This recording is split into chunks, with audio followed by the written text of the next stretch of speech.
Mindfulness.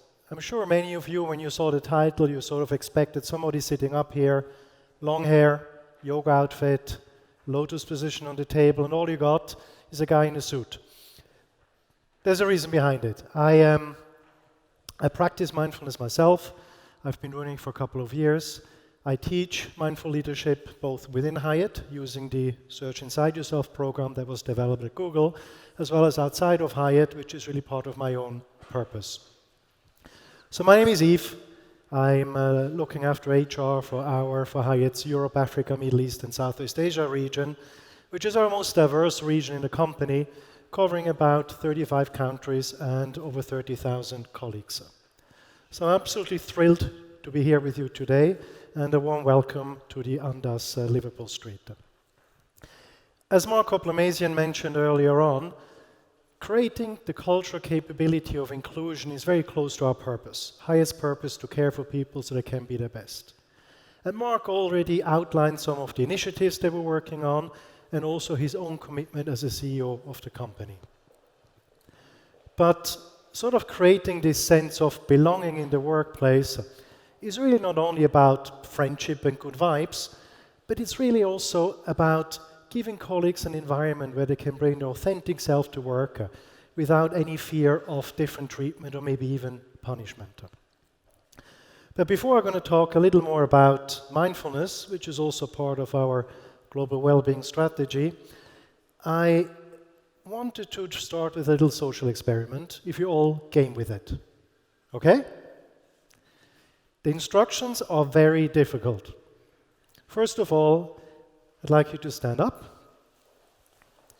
And now I'd like you to find yourself a partner, either the person that is next to you or behind you, and then you can sit down again or you can standing up, however you wish. But just find yourself a partner. Everybody has a partner. I have this slide here, just to make sure what partner means, 2 people. Everybody has a partner. So I'm going to be running you through a short exercise, a guided mindfulness practice. And what we're going to do in this practice, we're going to foster a sense of empathy and connection. Compassion is just one of those avenues that helps us to evaluate people differently, people that are different from us. So I'm going to run you through a little exercise. During the exercise, I will ask you to either close your eyes or you can just lower your gaze, that's okay. So if you prefer to sit down, that's okay, as long as I can sort of face the person you're with. For those who are standing, maybe hold on to a chair so you don't fall down. Maybe quickly introduce yourself to the person in case you don't know the person. And then, during this practice, I will ask you to look at each other, not for very long. But it's important because we want that you know that somebody is in front of you. So either sit down or stand. And maybe just start by bringing your attention to your breath.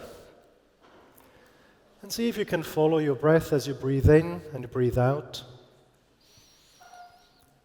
And sort of do this with an attitude of curiosity, like a child who's never really followed its breath.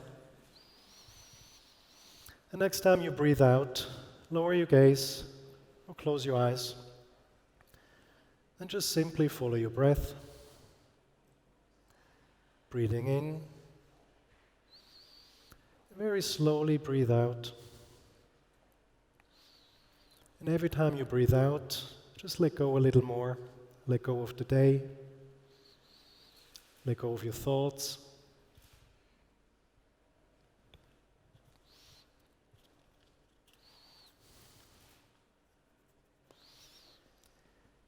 Become aware that there is a person in front of me, a fellow human being just like me. Now take a moment and look at your partner.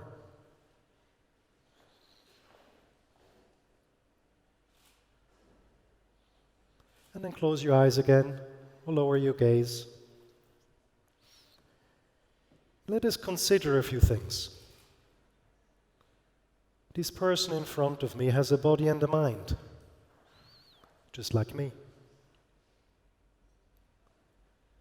This person in front of me has feelings, emotions, and thoughts, just like me. This person in front of me has at some point in their life been sad, disappointed, angry, hurt, or confused, just like me. This person in front of me wishes to be free from pain and suffering, just like me. This person in front of me wishes to be healthy, loved, and have fulfilling relationships, just like me. This person in front of me wishes to be happy, just like me.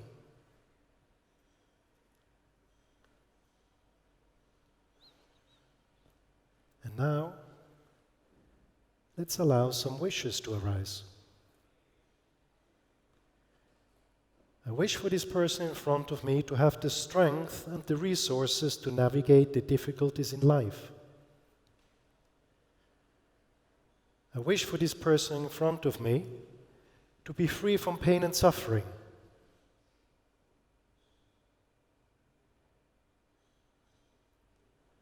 Now, just take a moment again and look at your partner.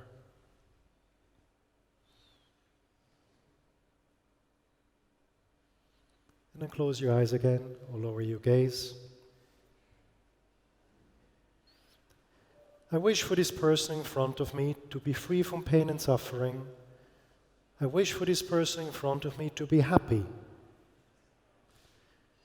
Because this person in front of me is a fellow human being, just like me.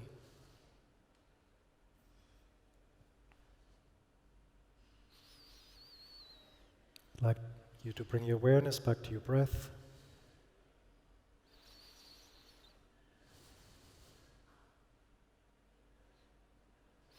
Take another deep breath in and out. And when you're ready, just gently open your eyes.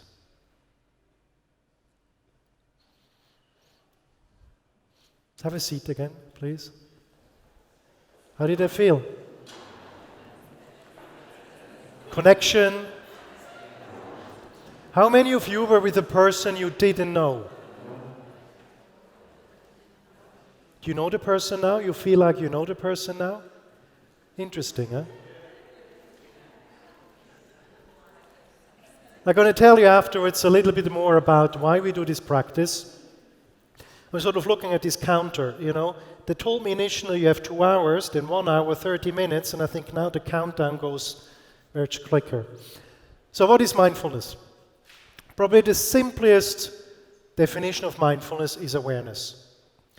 And the reason I usually show this slide is a couple of years ago there was an interesting study by Professor Killingsworth from Harvard where they gave about 700 participants an app and asked them at different times of the day to rate whether they were fully present with what they were doing at that moment.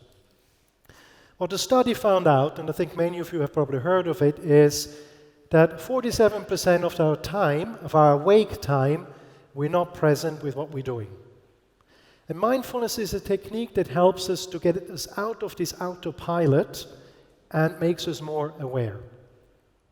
So mindfulness is really about paying attention to your present moment experiences. And these experiences in your mind, in your body, in your environment, and you approach this with a sense of kindness and curiosity. So the theory is really all about if I can reduce some of this time I spend on autopilot, this is really mindfulness comes in. Because what happens when we're in autopilot? In autopilot, automatic things are getting activated. Biases, things like reactions. I'm reacting instead of responding. And there's a lot of research out there around mindfulness. And if you look at it on this chart here, the research over the last 5 or 6 years has dramatically increased, and there's a number of reasons for that. One of them, definitely the world we're living in. We're all wired 24/7, we're constantly on our phones, a lot of pressure, and people are looking for tools on how to cope and live in this world. Another reason is technology. We have much better technology today to actually research how our brain works. But the third reason is the most interesting one, and that's the concept of neuroplasticity.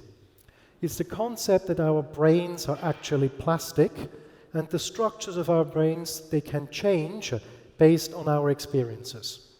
And that was one of the reasons a lot of the mindfulness research has started, because mindfulness practices can potentially change the way your brain works. So a lot of research around mindfulness. I'm sure many of you have read about the common benefits of mindfulness around well-being, around focus, awareness. But there's also a growing amount of research out there on how mindfulness can be used in the context of inclusion. Mindfulness can help us to tap into the unconscious and make it more conscious. A couple of months ago, I was in a program where the facilitator told me, this program is here to eliminate your unconscious biases. And I sort of thought, but if the bias is unconscious, how can we eliminate it? And I don't think we can eliminate the bias. We all have an experience. We all have lived a couple of years. We all have our own point of views. We all do have our biases. But what mindfulness teaches us is, if we become aware of our biases, if we become aware when a bias is being activated, our brains are very capable in managing those biases if we know about them. So at Hyatt, what does that mean for us? It doesn't mean that mindfulness is replacing any of the traditional inclusion trainings or any of our DBRGs or diversity goals. But what we're trying to achieve as a company is to combine this, to create this cultural capability of inclusion, and at the same time use mindfulness as an engine to get there. I wish you all a wonderful evening, a very successful summit tomorrow, and a big thank you for spending some time with me. Thank you very much.